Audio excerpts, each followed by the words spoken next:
믿기 어려운 세상에 속지 않는 지혜를 드리는 풍수명가 이춘기입니다. 이번 시간에는 땅과의 팔자가 맞지 않으면 큰 화를 당할 수 있다는 내용으로 말씀드리겠습니다. 구독과 좋아요, 알람을 부탁드립니다. 명나라 풍수가 서선계 서선술은 인자수지 자효지리학에서 아무리 좋은 땅이라도 그 땅을 사용하는 사람에 따라서 기둥이 달라진다라고 했습니다. 또 역문헌전에는 명당은 반드시 성과 덕을 쌓은 후에야 차지할 수 있다고 했습니다. 이것은 모두 땅을 사용하는 사람의 윤리성을 강조한 말입니다. 그래서 예로부터 최고의 명풍수를 초빙하여 좋은 땅을 잡은들 그 땅을 쓸 사람이 악행을 많이 저질렀으면 쓸모없는 허혈에 지나지 않게 된다고 했습니다. 생전에 부모님을 귀찮아하던 사람들이 돌아가신 뒤에는 유골을 부귀수단으로 삼고자 명당 모지를 구하리 애쓰는 경우를 자주 보았습니다. 하지만 이것은 부질없는 허사가 된다는 이론이 바로 소주기륭론입니다. 대표적인 사례로 들 수 있는 것이 매국노 이완용과 백제충신 기백장군의 무덤입니다. 이완용은 조선 영조 때 당정의 소용돌이 속에서 죽임을 당한 이만성의 후손으로 그 후에 불천지조의 영예를 누린 집안입니다. 불천지조라는 것은 불천위라고도 하는데 제사를 영원히 지내게 하는 위패를 하사받는 가문 전체의 큰 영광이기도 했습니다.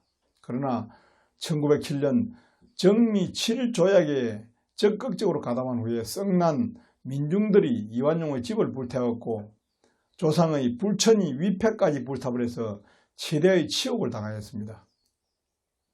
이완용은 풍수지리에 해박한 지식을 지녀서 전라도 관찰사로 있을 때 전북 익산시 낭산면 내상동에 있는 길지를 자신의 신우지지로 잡아 놓았습니다.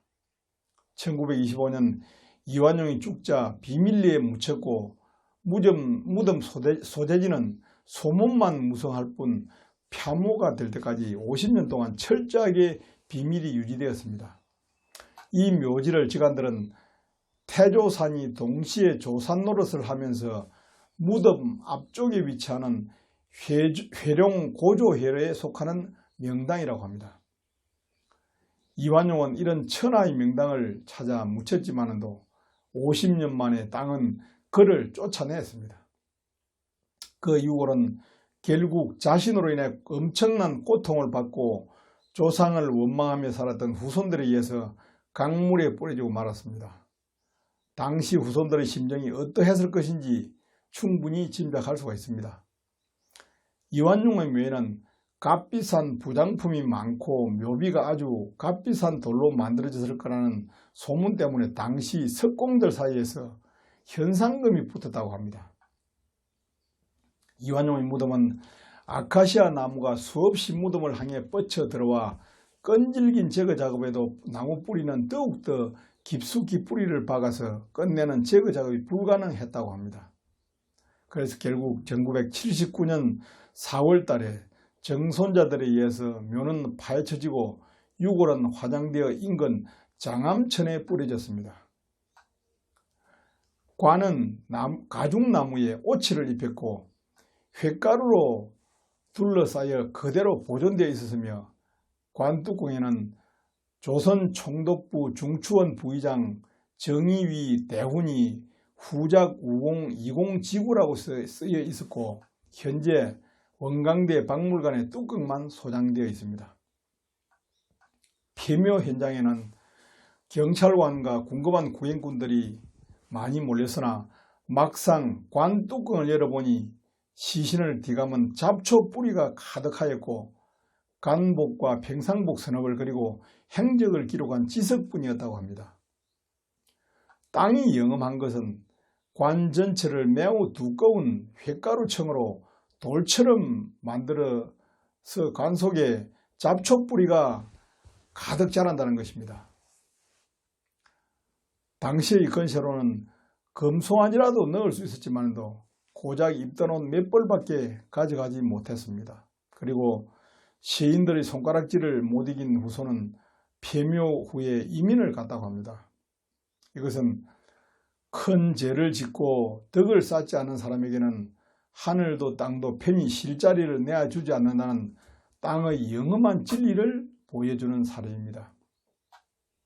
또한 덕을 쌓지도 않고 그 땅의 임자가 아니면 하늘이 주지도 않고 땅도 받아들이지 않는다는 천부의 지부수의 진리를 확인할 수 있는 그런 곳입니다. 이와 정반대되는 사례가 바로 백제 기백장군의 무덤입니다. 기백장군은 백제 의자왕 20년 신라 김유신이 이끄는 5만 대군을 대적하기 위해 전장에 출정하기 전 전장의 불리함을 미리 알고 처자들이 적국의 노비가 될 것을 염려해서 자신의 손으로 식구들을 모두 죽였습니다. 그리고 전장에 나가서는 목숨을 걸고 싸웠지만 결국 논산군 부정면 충곡리 뒤산에서 장렬하게 정사했습니다. 당시 백제 유민들은 장군의 시신을 그곳에서 가까운 부정면 신풍리에 은밀하게 매장하였다고 합니다. 풍수지리적으로 보면 당시에는 풍수지리가 정립되지 못하던 시기여서 산줄기가 미미하고 지기도 약한 땅이었습니다. 빈약한 산능선에는 주인 모를 무덤들이 잡초와 가시덤불에 덮여 있어 좋은 자리라고 할 수 없는 땅임을 보여주고 있습니다. 그러나 이런 곳에 묻힌 기백장군의 무덤은 1300년이 지난 지금까지도 잘 보존되고 참배객도 끊이지 않고 있습니다. 후손도 없지만 백제 유민들이 매년 묘제를 지내왔고 조선 숙종 때에는 충곡 서원을 세워 기백장군과 사육신의 위패를 모셨습니다.